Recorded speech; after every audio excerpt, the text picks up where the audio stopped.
Semuanya, dalam video ini dan beberapa video ke depan, kita akan mengerjakan soal-soal tes kompetensi dasar atau TKD untuk persiapan tes PNS tahun ini. Sebelumnya, mohon bantuan teman-teman untuk menekan tombol like, komen, subscribe, dan share video ini agar saya tetap semangat untuk memberikan informasi bermanfaat lainnya. Kali ini kita akan mempelajari beberapa variasi dari soal perbandingan. Pada dasarnya, soal perbandingan ini sebenarnya cukup mudah. Namun karena banyaknya variasi, seringkali membuat kita bingung.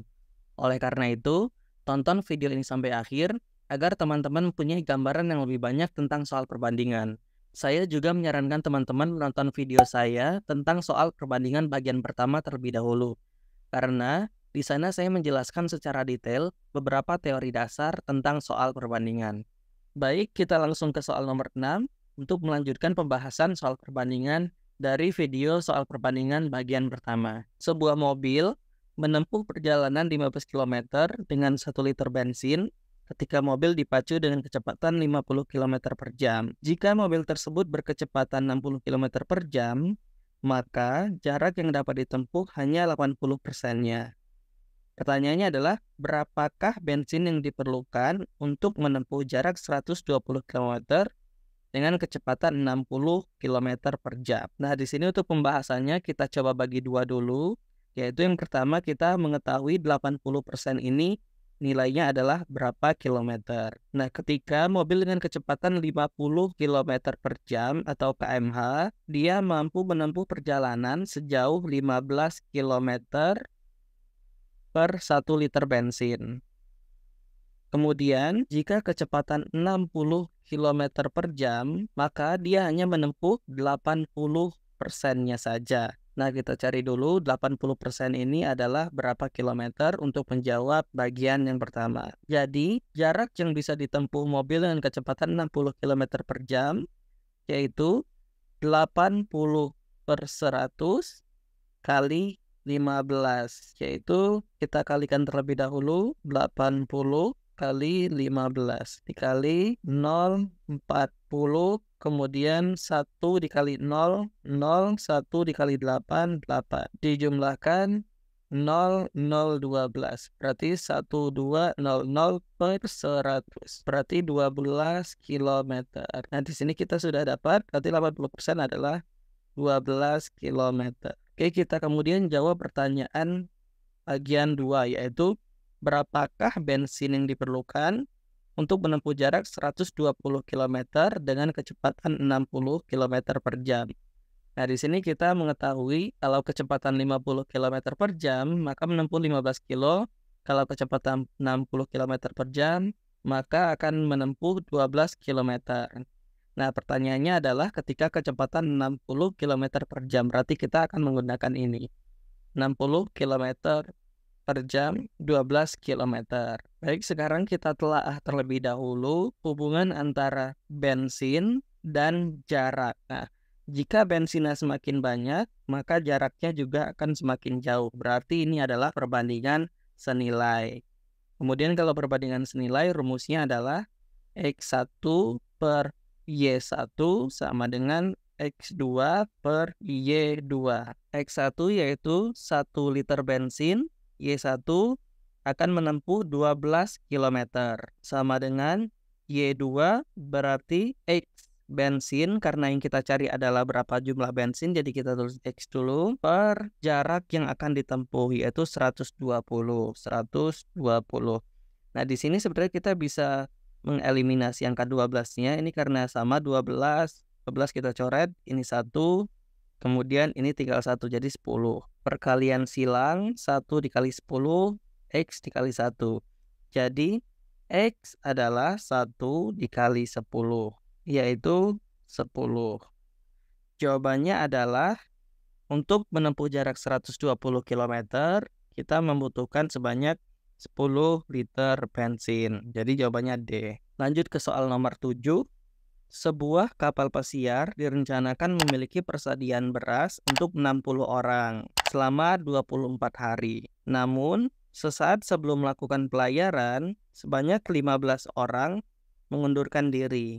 Maka berapa lama tambahan waktu yang dibutuhkan untuk menghabiskan beras tersebut? Nah, berarti di sini kita melihat dua variabel, yaitu jumlah orang yang memakan beras dan waktu beras itu akan habis. Nah, kita lihat ketika jumlah orangnya akan meningkat, maka berasnya akan semakin cepat habis. Jadi ini adalah hubungan perbandingan berbalik nilai. Rumusnya adalah X1 per Y2 sama dengan X2 per Y1. Kita tulis angkanya. X1 adalah jumlah orang yang direncanakan akan mengkonsumsi beras, yaitu 60 orang. Jadi 60 dibagi Y2. Berarti Y2 adalah berapa hari beras tersebut habis. Itu adalah pertanyaannya, yaitu berapa tambahan waktu, berapa hari begitu. Jadi kita tulis dulu Y2 sama dengan X2, yaitu jumlah orangnya. Tadi 60 orang di awal, kemudian 15 orang mengundurkan diri. Berarti 60 dikurang 15 sama dengan 45 orang.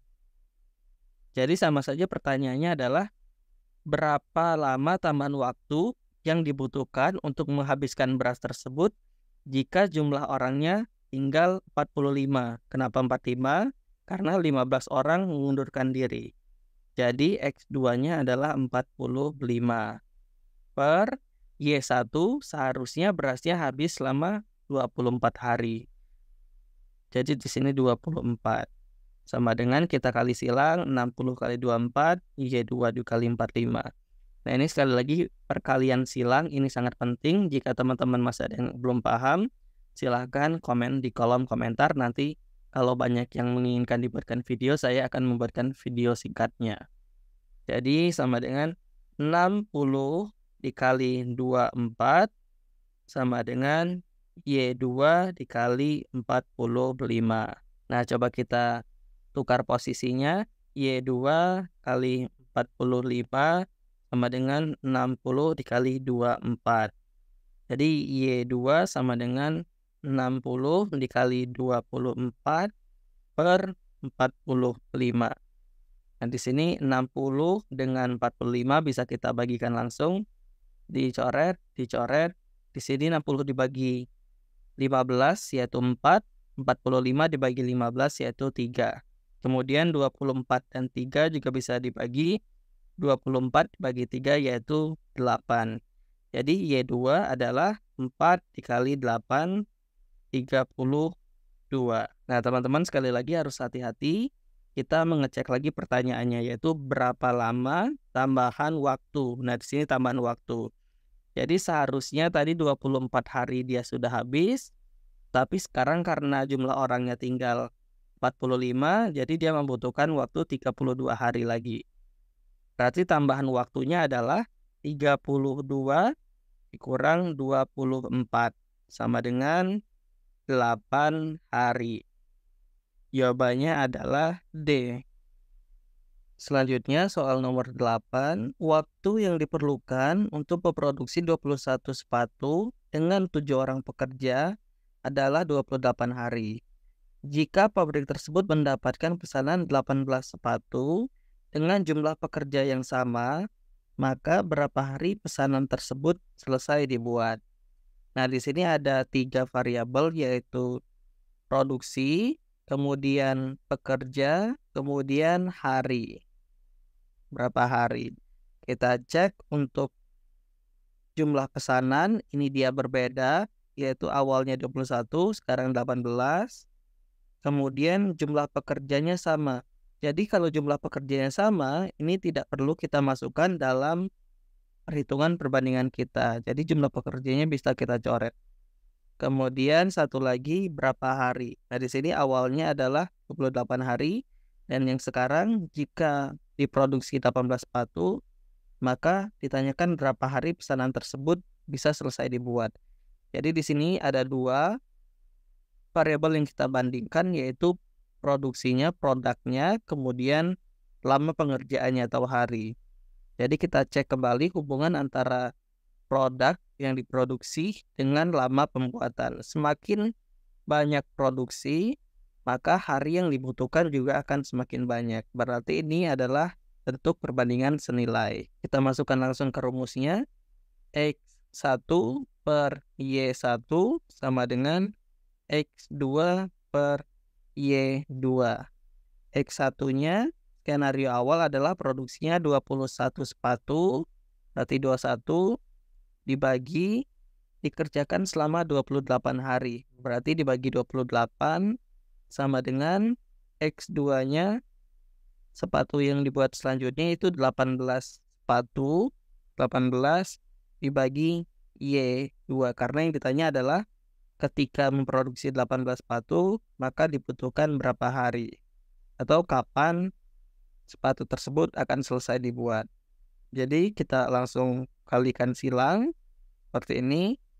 Jadi 21 dikali Y2 sama dengan 18 dikali 28. Jadi Y2 sama dengan 18 dikali 28 per 21. Nah, ini 28 dan 21 ini kita langsung bagikan.